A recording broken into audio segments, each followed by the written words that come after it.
Tribulus feels like a supplement fossil that somehow stayed on every testosterone shelf. If a viewer sees natural test booster, libido, and performance stacked on one label, what is the first claim we should put on trial? Because those words sound connected, but they are not the same outcome. Put testosterone first because that is the premium claim. Tribulus terrestris is a plant extract, usually sold for its steroidal saponins, especially protodiosine-like compounds. Those molecules sound hormone-adjacent, and that is useful marketing language. But sounding steroidal is not the same as acting like testosterone, and it is definitely not the same as raising human serum testosterone on a blood test. When the claim hits human trials, it gets much smaller. The 2025 systematic review found 10 male studies, 9 clinical trials plus 1 uncontrolled study. 8 of 10 did not show significant androgen profile changes. The 2 positive testosterone signals were small, about 60 to 70 nanograms per deciliter, and they were in men with hypogonadism, not a general healthy gym population. So, if a healthy lifter with normal labs takes it, we should not expect a meaningful testosterone jump? Is baseline testosterone the hinge here, where a tiny signal in someone who starts low cannot be pasted onto every man who wants more energy, muscle, or libido? Exactly. A broader systematic review of testosterone boosters looked across 27 ingredients and concluded most do not raise total testosterone. Tribulus was among the commonly studied candidates, but it did not land in the stronger evidence bucket for healthy men or athletes. That matters because the category often sells a feeling of inevitability. Take the booster, testosterone rises, performance follows. The literature does not support that chain. But many people do not really buy it for a lab number. They buy it because they want sexual function to improve, or because a libido claim feels more personal than a testosterone chart. Does Tribulus look any better for erectile dysfunction than it looks for testosterone? Somewhat better, but still not strong. In that 2025 review, doses around 400 to 750 milligrams daily for 1 to 3 months improved erectile dysfunction in 3 of 5 studies that measured it. That is a signal worth noticing, not a victory lap. The total evidence base was small, samples ranged widely, and half the studies were rated low methodological quality. And it should not displace proven erectile dysfunction evaluation.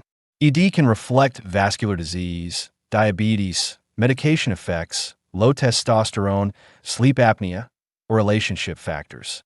A nutraceutical review found some ingredients, including Tribulus, may improve male sexual function, but not enough for first-line therapy. If erections change suddenly, come with chest symptoms, or happen alongside diabetes or blood pressure issues, that is clinician territory, not a supplement aisle problem. Let's move to the gym claim. If testosterone barely moves, does Tribulus still help strength, soreness, or recovery in a way athletes would notice? I want to separate my blood marker changed after workout from I actually lifted more, recovered faster, or changed body composition. The most practical CrossFit trial gave trained men 770 milligrams daily for 6 weeks.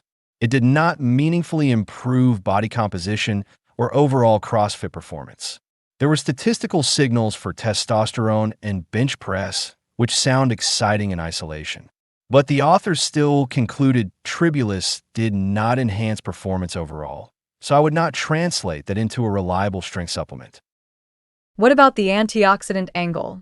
I saw studies where glutathione ratios, C-reactive protein, or muscle damage enzymes looked better after training.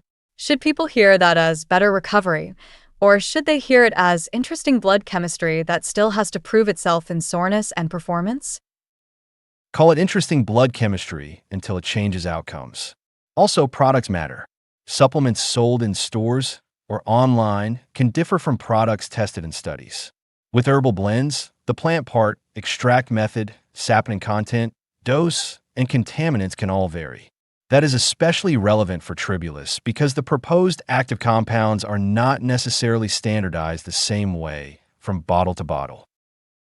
The sports picture is modest.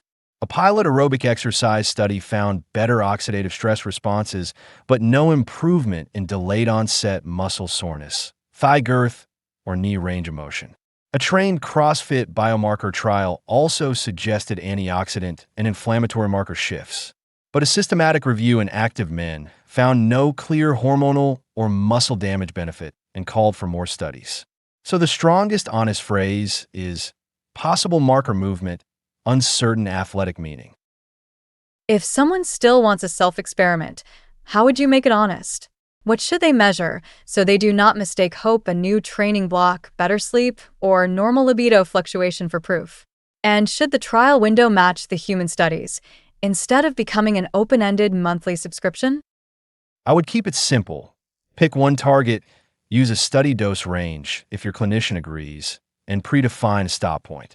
I would avoid it during pregnancy, before procedures unless a clinician clears it, and in anyone with liver or kidney disease unless supervised. Be cautious with diabetes or blood pressure medications because herbal products may affect glucose or pressure. Competitive athletes should choose third-party tested products because contamination can matter more than the herb itself. So the verdict is not poison and not secret steroid.